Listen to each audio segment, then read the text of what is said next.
Good morning, good afternoon, good evening, and good night. Whatever time of day it is and whatever day it is, I want to thank you for listening to another episode of AJH Politics. I'm Eric. In this episode, we're taking a look at Topeka, Kansas City Council races here in 2025, where I asked them, why should a libertarian vote for you? I asked the candidates. Before I get into that, I do want to acknowledge that I apologize for any of the awkward pauses and the ums and the AV quality. It is what it is. I know I also did some vulgarity. I would have liked to have said that this should be fairly PG-13, but this is a video about voting, so it's generally meant for an adult audience, and most of it's pretty PG-13, but I dropped some bombs. Moving on, what can we expect? I already told you what the question was.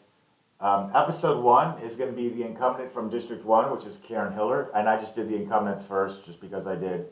So episode 2 will be from District 1, William Neger.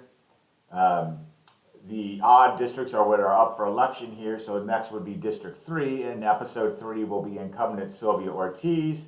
Episode 4 for District 3 challenger Daisy Karima. For District 5, Brett Daniel Kell is running unopposed. I reached out to him. He did not respond back to me. I reached out to him again. I haven't still heard anything back. I'm just not really going to chase that down.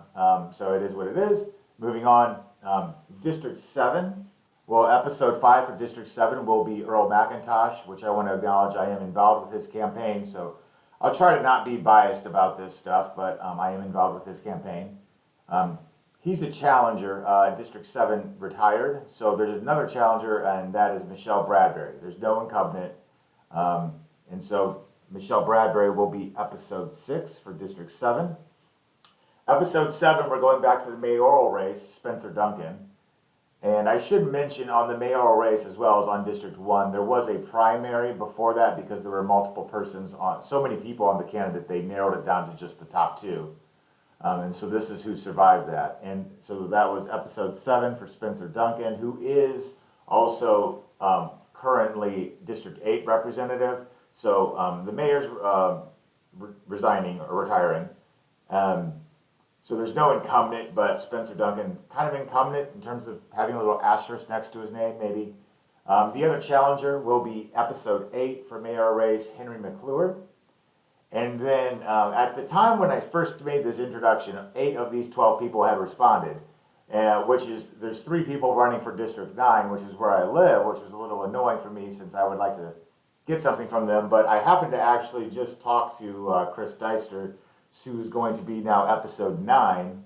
Now he is a challenger. If I hear from the other challenger, Nick Trammell, or the incumbent Michelle Hoffer, I will try to post those videos if I can.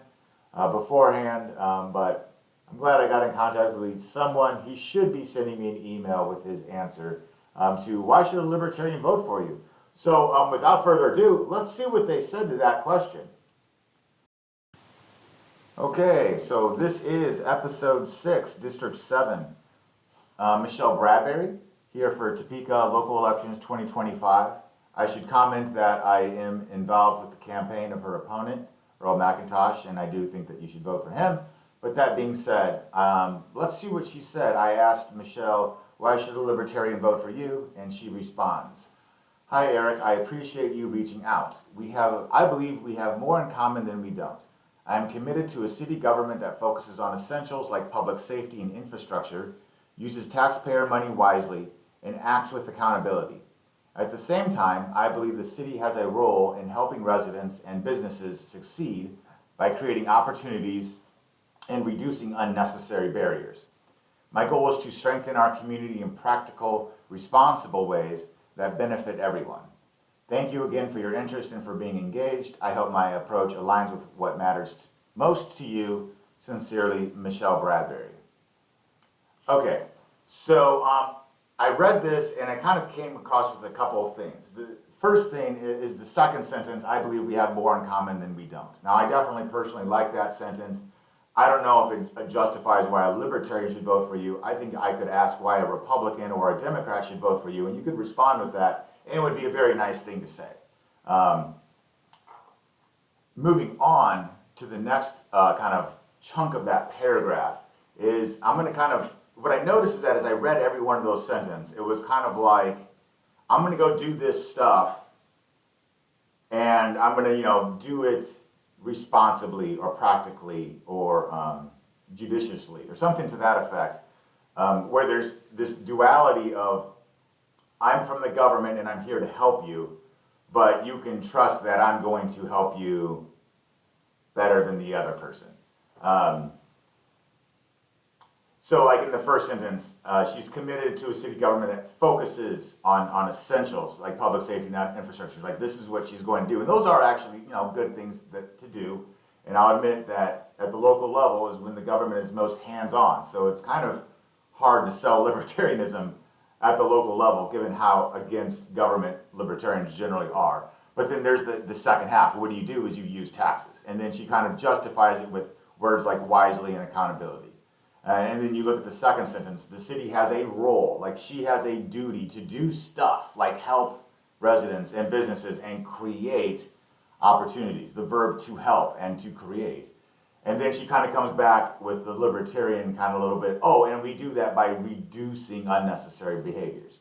So that's more of a lack of government. I like that part, reducing unnecessary barriers.